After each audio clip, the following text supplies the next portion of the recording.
औज़ुबिल्लाहिमिनश्शैतानिर्रजीम बिस्मिल्लाहिर्रहमानिर्रहीम। स्टूडेंट्स, मेरा नाम है मोहम्मद मोहसिन अली और आप मेरा यूट्यूब चैनल देख रहे हैं जिसका नाम है जी मोहसिन अली ऑफिशियल। तो स्टूडेंट्स, हमने ट्रोपोस्फियर के लेक्चर की सीरीज़ जो है वो स्टार्ट की हुई थी, जिसके अंदर पहला लेक्चर पढ़ा था हमने स्मोक के बारे में, दूसरा एसिड रेन के बारे में और तीसरा आज जो पढ़ने वाले हैं वो है जी greenhouse effect and global warming. आप लोगों ने सुना होगा कि अर्थ का temperature day by day increase कर रहा है। तो वो क्यों कर रहा है, आज इसकी रीज़न भी हमें पता लग जाएगी। स्टूडेंट्स, ये जो है हमारी अर्थ है और इसको डिफरेंट गैसेस ने घेरा हुआ है यहाँ से, जिसको मैंने बताया था जी 1 से लेकर 20 किलोमीटर तक क्या मौजूद है जी, ट्रोपोस्फियर मौजूद है, जिसके अंदर कार्बन डाइऑक्साइड गैस मौजूद है, ऑक्सीजन गैस मौजूद है, हीलियम, ये डिफरेंट परसेंटेज के साथ मौजूद है, नाइट्रोजन भी है। तो स्टूडेंट्स, यहाँ से सन से कुछ रेज आती हैं, अल्ट्रावायलेट रेज़ हो गई, इंफ्रारेड रेज़ हो गई, विजिबल रेज़ हो गई, ये सारी जो हैं ज़मीन तक पहुँचती हैं। तो यहाँ पे मौजूद होती है जी एक ओजोन की लेयर, जो कि यूवी रेज़ को क्या कर लेती है, अपने अंदर अब्जॉर्ब कर लेती है। यहाँ पे मौजूद होती है, जो कि स्टार्ट हो जाती है 15 किलोमीटर से ओजोन की लेयर। तो यूवी लाइट को क्या कर लेती है, एब्जॉर्ब कर लेती है। जो बाकी रेज़ हैं, जिसके अंदर विजिबल रेज़ है, इंफ्रारेड है, वो जो है वो सब हमारी ज़मीन तक पहुंच जाती। जब हमारी ज़मीन तक पहुंच जाती हैं वो रेज़, तो ज़मीन जो है वो उनको रिफ्लेक्ट बैक कर देती है। ये यहाँ से absorb in the atmosphere by the green house gases. Green house gases कौन सी होती हैं, यही कार्बन डाइऑक्साइड मौजूद है, इसी को क्या कह रहे हैं जी, ग्रीन हाउस गैसेज। इसी का ज़्यादा रोल प्ले है जी ग्रीन हाउस इफेक्ट के बारे में, इसको ग्रीन हाउस गैस भी कहते हैं। तो ज़मीन जो है वो क्या करती है, इन इंफ्रारेड रेज़ को वापस अमिट करती है। जब वापस अमिट करती है तो यहाँ पे मौजूद है जी कार्बन डाइऑक्साइड। कार्बन डाइऑक्साइड जो है वो क्या कर लेती है, इसको एब्जॉर्ब कर लेती है जी, किसको, आईआर रेडिएशन को, जिसको हम इंफ्रारेड रेडिएशन कह रहे हैं। तो वो एब्जॉर्ब कर लेती है, क्योंकि ये जो आईआर रेडिएशन है ये हीटिंग रेज है, गर्म होती हैं, ठीक है। तो कार्बन डाइऑक्साइड जो है वो क्या कर लेती है, इनको एब्जॉर्ब करती रहती है। जितनी एब्जॉर्ब करती रहेगी तो इस सरफेस का जो टेम्परेचर है वो क्या होता जाएगा, इंक्रीज़ करता जाएगा। और यही अल्लाह ताला का एक फिनामिना है कि इस अर्थ का टेम्परेचर जो है वो कोल्ड होने से बच जाता है। अगर ये फिनामिना ना हो, ग्रीन हाउस वाला इफ़ेक्ट वाला, तो हमारी अर्थ का टेम्परेचर -20 डिग्री सेंटीग्रेड तक भी पहुंच जाता है, हो सकता है। और अर्थ की ये जो लाइफ है ये यहाँ पे पॉसिबल नहीं हो सकती। ठीक हो गया। तो इसको कहते हैं जी ग्रीन हाउस इफ़ेक्ट के। मैं दोबारा से बता देता हूँ कि आईआर रेडिएशन यहाँ से आती हैं और वो ज़मीन से टकरा कर वापस जाती हैं, और कुछ जो हैं वो क्या कर देती हैं, कार्बन डाइऑक्साइड गैस जो यहाँ पे मौजूद है उनको क्या कर लेती है, एब्जॉर्ब कर लेती है, और जिसकी वजह से यहाँ पे टेम्परेचर जो है वो क्या हो जाता है, इंक्रीज़ कर जाता है, जिसकी वजह से अर्थ का टेम्परेचर जो है वो मेंटेन रहता है। मतलब -20 डिग्री सेंटीग्रेड तक जाने की बजाय वो नॉर्मल जो है वो 15 डिग्री सेंटीग्रेड तक अर्थ का टेम्परेचर मेंटेन रहता है। ठीक हो गया। तो ये था जी ग्रीन हाउस इफेक्ट के बारे में। अब आते हैं जी ग्रीन हाउस क्यों कहते हैं, ग्रीन हाउस इफेक्ट क्यों कहते हैं। ये जो है सपोज कर लें, देखें जी हमारी अर्थ है, हमारी अर्थ है, सूरज से जो रेज़ आती हैं ना, सूरज से रेज़, वो जो आईआर रेडिएशन की रेज़ हो गई, वो क्या करती हैं जी, शॉर्टर वेवलेंथ की रेज़ होती हैं। जैसे ही यहाँ से ज़मीन से टकराती हैं तो वापस जाती हैं, लेकिन वापस जो है वो नहीं जा पाती, क्योंकि इसको सराउंड किया होता है एक ग्लास शील्ड में। ये सर्दियों के अंदर बनाया जाता है ताकि प्लांट्स को क्योंकि प्लांट्स को की ग्रोथ के लिए ना टेम्परेचर चाहिए होता है, तो सर्दियों के अंदर तो टेम्परेचर इनको मिल नहीं पाता, तो क्या कर लेते हैं, इसको शीट कर लेते हैं, शील्ड कर लेते हैं। इसके आसपास ना एक प्लास्टिक की शील्ड लगा लेते हैं। तो वो क्या करती है जी, आईआर रेडिएशन एंटर होती हैं जी, शॉर्टर वेवलेंथ की रेज एंटर होती हैं। जैसे यहाँ से टकराती हैं तो वापस बैक हो जाती हैं। वापस बैक होने के लिए उनको यहाँ से रास्ता चाहिए जो इनको मिल नहीं पाता, जिसकी वजह से अंदर का टेम्परेचर जो है वो क्या रहता है, मेंटेन रहता है। ठीक हो गया। तो अब आते हैं जी ग्लोबल वार्मिंग क्या है। ग्लोबल वार्मिंग यही है कि यहाँ से देखें डिफरेंट किस्म की गैसेस जो हैं वो बर्निंग ऑफ कोल से निकल रही हैं, जिसके अंदर कार्बन डाइऑक्साइड भी मौजूद है। हमारी जो ट्रैफिक है ये इससे बर्निंग ऑफ कोल से, इंडस्ट्री से कार्बन डाइऑक्साइड निकल रही हैं, तो कार्बन डाइऑक्साइड गैसेस का इजाफा हो रहा है यहाँ पे। तो जितना कार्बन डाइऑक्साइड गैस का इजाफा होता जाएगा तो यहाँ से ये जो रेज़ आ रही हैं और वापस बैक हो रही हैं आईआर रेडिएशन की, जितनी कार्बन डाइऑक्साइड गैस ज़्यादा होती जाएगी तो आईआर रेडिएशन जो है उसमें अब्जॉर्ब भी ज़्यादा होती जाएंगी। मतलब कार्बन डाइऑक्साइड की क्वांटिटी जो है वो क्या होती जाएगी, इंक्रीज़ करती जाएगी, तो वो ज़्यादा सारी आईआर रेज़ को अपने अंदर क्या कर लेगा, एब्जॉर्ब कर लेगा। तो जिससे टेम्परेचर जो है वो क्या होता जाएगा, इंक्रीज़ करता जाएगा, और इसी को क्या कहते हैं जी, ग्लोबल वार्मिंग। तो अब आ जाते हैं जी, इसकी रीडिंग कर लेते हैं। ग्रीन हाउस इफेक्ट क्या है जी? Greenhouse effect and global warming, this is the protected layer ozone gas atmosphere at a height between 15 to 60 kilometre. लेकिन जी हमारी अर्थ को सराउंड किया हुआ है जी किसने, ओजोन गैस ने, ओजोन ने, जिसकी हाइट मैंने बताई थी 15 किलोमीटर से स्टार्ट हो जाती है और 60 किलोमीटर तक चली जाती है, और इसकी थिकनेस जो है वो बताई गई है फ्रॉम 23 किलोमीटर से स्टार्ट हो जाती है अर्थ सर्फेस से। Then blanket of carbon dioxide gas exist at a lower part of the atmosphere. आपको मैंने बताया था कि हमारी ज़मीन को सराउंड किया हुआ है जी किस गैस ने, कार्बन डाइऑक्साइड। बाकी भी हैं लेकिन वो हम जिक्र नहीं करेंगे क्योंकि वो ग्रीन हाउस इफेक्ट में सबसे जो मेन रोल है उसका क्या है जी, कार्बन डाइऑक्साइड का।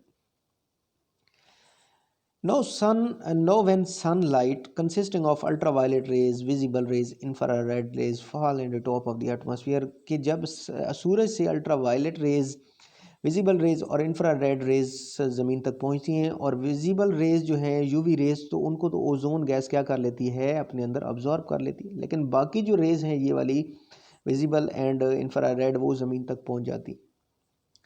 The harmful ultraviolet rays are absorb by the ozone layer, ozone layer में क्या हो जाती हैं, एब्जॉर्ब हो जाती हैं, do not reach at the earth surface, earth surface तक नहीं पहुंच पाती। On the other hand visible rays and infrared pass through the carbon dioxide layer fall on the earth, और बाकी जो रेज हैं मैंने बताई हैं, विजिबल हो गई, इंफ्रारेड हो गई, ये पास हो जाती हैं जी इन ओजोन लेयर से और ज़मीन तक पहुंच जाती। Since the infrared radiation having heating effect, infrared जो है, इंफ्रारेड जो है मेन करेक्टर है इस ग्रीन हाउस इफेक्ट का, ये हीटिंग इफेक्ट पैदा प्रोड्यूस करती है। They heat the earth and its various object, क्या कर लेती है जी, अर्थ को, अर्थ का टेम्परेचर जो है वो इंक्रीज करवा देती है, मतलब बाकी जितने भी अर्थ के ऑब्जेक्ट हैं जितने भी हो गए। तो नेक्स्ट स्लाइड की तरफ मूव करते हैं जी। No since the earth and its various object become hot, जब अर्थ पे वो इंफ्रारेड रेडिएशन टकराएंगी तो अर्थ जो है वो क्या हो जाती है, हॉट हो जाती है। They start emitting infrared rays, जिनको हीटिंग रेज है, विच आर लॉन्गर वेवलेंथ। तो अब जब ज़मीन से टकरा के वापस जाती हैं लॉन्गर वेवलेंथ की, वेवलेंथ वाली radiation, note that the infrared radiation emitted from the extreme hot body like sun is a shorter wavelength. आपको पता है वेवलेंथ और एनर्जी का इन्वर्स रिलेशन होता है। एनर्जी जो होती है वो अगर हाई होती है तो वेवलेंथ क्या होती है जी, कम होती है।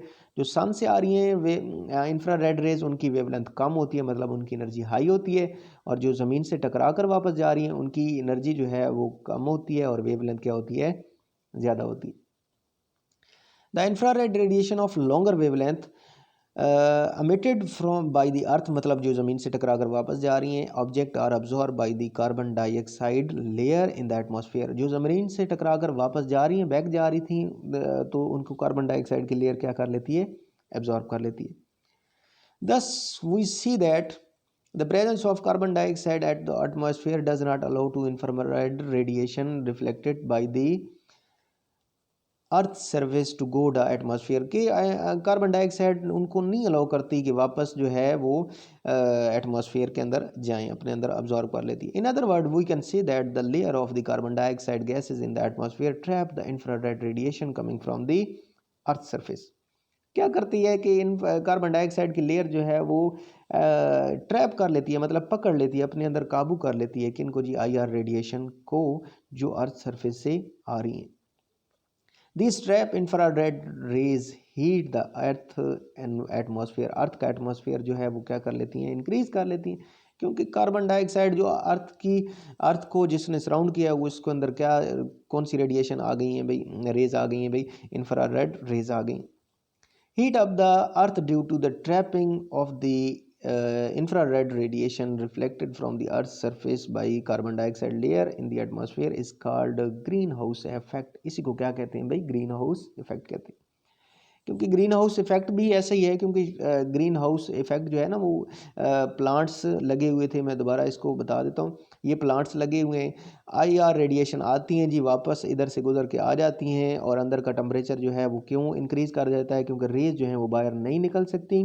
इसी तरह ज़मीन के अंदर भी जो रेडिएशन टकरा के वापस जाती हैं तो कार्बन डाइऑक्साइड लेयर जो है वो जिस तरह ग्रीन हाउस के ऊपर शील्ड लगी हुई थी, इस तरह ज़मीन के ऊपर भी कार्बन डाइऑक्साइड की एक शील्ड लगी हुई है जो कि इंफ्रारेड रेड को बाहर नहीं जा सकती, और इसी इफेक्ट को क्या कहते हैं जी, greenhouse effect. Since the infrared rays coming from the earth can not pass through the carbon dioxide layer, इसकी लेयर से पास नहीं कर सकती, temperature of the earth rise, temperature क्या हो जाता है अर्थ का, राइज कर जाता है। The rise in the temperature produce the greenhouse effect in the earth atmosphere depending upon the amount of carbon dioxide gas present in the atmosphere। Depend करता है कि कार्बन डाइऑक्साइड कितनी है एटमॉस्फेयर के अंदर, अगर ज़्यादा होगी तो अर्थ का टेम्परेचर भी ज़्यादा होगा। और मैंने अभी बताया कि डे बाई डे जो है वो कार्बन डाइऑक्साइड की अमाउंट जो है वो इंक्रीज़ करती जा रही है, जिससे ज़मीन का जो टेम्परेचर है वो क्या कर रहा है जी, इंक्रीज़ कर रहा है। The name of the greenhouse effect coming from the fact that this effect is used horticulture for the upbringing of green plants in the small house। वो मैंने बता दिया था पिछली पिक्चर के अंदर। whose wall and roof are made of glasses, उसकी वाल और रूफ जो है वो किससे बनी थी भाई, गिलास की शील्ड से बनी है, ये हो गई। तो whose wall and ठीक हो गया। The glass wall and glass roof house allow to the short wavelength infrared rays containing sunlight, जो sunlight से short wavelength की rays जो आ रही हैं वो अंदर दाखिल हो जाती हैं, go to the greenhouse freely, but do not allow to the long wavelength infrared radiation refracted by the soil plants and other contents in the greenhouse to go out। कि वो जो शॉर्टर वेवलेंथ की longer wavelength की जो radiation है वो वापस होना चाहती हैं लेकिन बाहर नहीं निकल सकती क्योंकि उनके ऊपर शील्ड लगी हुई है। This trap IR radiation rays the temperature inside the greenhouse. Greenhouse का जो अंदर का टेम्परेचर है वो क्या हो जाता है जी, इंक्रीज कर जाता है, जिसकी वजह से even without the internal supply of heat temperature inside the greenhouse become higher and that the outside. लेकिन ये आउटसाइड की निस्बत इनसाइड का टेम्परेचर जो है वो इंक्रीज़ कर जाता है, जिसकी वजह से प्लांट जो हैं वो आसानी से ग्रोथ कर सकते हैं, और इसी वजह से अर्थ का टेम्परेचर भी जो है वो क्या होता है, इंक्रीज़ करता है इस IR रेडिएशन की वजह से, जो कि कार्बन डाइऑक्साइड ने एब्जॉर्ब कर रखी है। भाई बात यहाँ से ये निकलती है कि कार्बन डाइऑक्साइड की मकदार ज़्यादा होती जाएगी तो IR रेडिएशन भी एब्जॉर्ब उतनी ज़्यादा होंगी और टेम्परेचर भी उतना राइज़ होता जाएगा। तो इसलिए यही कहते हैं कि पौधे लगाए जाएं, जिसकी वजह से, क्योंकि पौधे जो हैं, प्लांट जो हैं, दरख्त जो हैं, वो कार्बन डाइऑक्साइड को क्या करते रहते हैं, कंज्यूम करते रहते हैं। जब कार्बन डाइऑक्साइड कंज्यूम करेंगे वो जो निकल रही हैं जी इंडस्ट्रीज से, क्योंकि कार्बन डाइऑक्साइड की मकदार बढ़ रही है, तो वो क्या कर लेंगे जी, प्लांट्स जो हैं वो कंज्यूम कर लेंगे फोटोसिंथेसिस की प्रोसेस के लिए, तो वो फ्रेश जो है ऑक्सीजन छोड़ेंगे इंसान के लिए। तो जितनी कार्बन डाइऑक्साइड की मकदार बढ़ती जाएगी उतना ही अर्थ का टेम्परेचर बढ़ता जाएगा। ये किस हद तक, तो ग्रीन हाउस इफेक्ट जो है वो क्या है जी, अर्थ के लिए मौजू है, क्योंकि अर्थ का टेम्परेचर जो है अगर ये ग्रीन हाउस इफेक्ट ना होता तो -20 डिग्री सेंटीग्रेड पर भी जा सकता था। ग्रीन हाउस इफेक्ट की वजह से ही इसका अर्थ का टेम्परेचर जो है वो मेंटेन है, और अगर ज़्यादा मकदार में कार्बन डाइऑक्साइड मौजूद होगी इन्वायरमेंट के अंदर, एटमॉस्फेयर के अंदर, तो इसलिए उस अर्थ का टेम्परेचर मज़ीद ज़्यादा हो जाएगा। तो अब आ जाते हैं जी importance of greenhouse effect. मैंने बता भी दी, the greenhouse effect produce by the presence of carbon dioxide layer in the atmosphere very necessary to our existence in the earth. मैंने बता दिया जी, अगर ये ना होती तो टेम्परेचर जो है वो अर्थ का क्या हो जाता, डिक्रीज हो जाता। We have seen that due to the greenhouse effect, carbon dioxide gas in the atmosphere do not allow to the long wavelength infrared radiation reflected by the earth।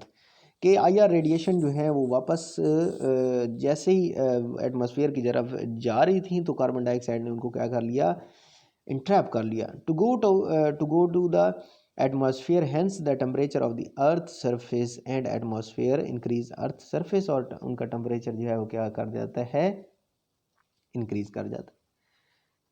The rise of the temperature in the earth is very necessary to existence of life। क्योंकि life जो है वो अर्थ की अगर maintain रखनी है तो temperature जो है वो क्या करना पड़ेगा, मेंटेन रखना पड़ेगा। मतलब कम से कम 15 डिग्री सेंटीग्रेड तो होना चाहिए।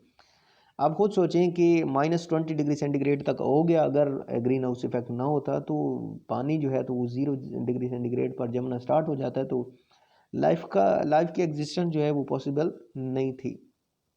Because without it the whole earth would be converted into the extreme cold planet and consequently we shall be not able to have a normal life। हम नॉर्मल लाइफ आज जो जी रहे हैं वो वैसे ना गुजारते। उसके बाद आते हैं जी effect of excessive carbon dioxide present in the atmosphere. की अगर ज़्यादा हो जाए कार्बन डाइऑक्साइड, मैंने बता भी दिया इसके डेंजर इफेक्ट क्या हैं, तो अब वो भी पढ़ लेते हैं। If the atmosphere contain too much quantity of carbon dioxide, अगर ज़्यादा हो गई कार्बन डाइऑक्साइड तो फिर क्या होगा, green house effect is considerably increase. Green house भी क्या हो जाएगा, इसका इफेक्ट भी ज़्यादा हो जाएगा। Due to the excess quantity of carbon dioxide present in the atmosphere, the temperature of the earth increase too much। तो अर्थ का टेम्परेचर क्या हो जाता, बहुत इंक्रीज कर जाता। This temperature melt the all glacier, तमाम ग्लेशियर को पिघला देता है, जिसकी वजह से ही तो सैलाब आते हैं। देखें जी, ग्लेशियर पिघलना स्टार्ट होंगे तो क्यों गर्मियों में सैलाब आता है, इसी वजह से सैलाब आता है क्योंकि उसका टेम्परेचर ज़्यादा हो जाता है। Snow and mountain floods at the low lying areas of the अर्थ, तो फ्लड जो है वो मूव करना स्टार्ट कर देंगे lower area of the earth. Changing the biological activities of ocean and patterns of cropping, कि क्रॉप जो है वो क्या करेगी, फसलें भी सही से नहीं ग्रोथ कर पाएंगी। Thus we see that the presence of the excess of carbon dioxide present atmosphere bringing about the climate change। कहते हैं कि अगर कार्बन डाइऑक्साइड की मिकदार कुछ ज़्यादा ही बढ़ जाए तो वो क्लाइमेट चेंज का बायस बनती है, जिसको आप क्या कहते हैं जी, ग्लोबल वार्मिंग कहते हैं। इसी वजह से अर्थ का टेम्परेचर जो है वो क्या हो रहा है जी, इंक्रीज कर रहा है। तो ये लॉन्ग क्वेश्चन में आता है जी स्टूडेंट्स के, what is green house effect, also right it's global, also right the global warming. वो मैंने आपको क्लियर तरीके से बता दिया। इंशाल्लाह आई होप कि आप लोगों को समझ आ जाएगा। 3 नंबर का शॉर्ट क्वेश्चन आता है, right the excessive effect of excessive carbon dioxide present in the atmosphere, या ऐसे भी हो सकता है right the positive effect of carbon dioxide in the atmosphere. उसके बाद जो है वो ये भी हो सकता है importance of greenhouse effect, green house effect की इम्पोर्टेंस बताएं। तो आई होप आपको आज का लेक्चर जो है वो समझ आ गया होगा। मैंने क्वेश्चन भी बता दिए कि कौन कौन से क्वेश्चन आ जाते हैं। तो वीडियो लंबी हो रही है तो स्टूडेंट्स आज जो है वो आज का टॉपिक यहीं तक स्किप करते हैं। तो मिलते हैं जी अपनी नेक्स्ट वीडियो तक। अपना और अपने प्यारों का ख्याल रखिएगा। अल्लाह हाफिज़।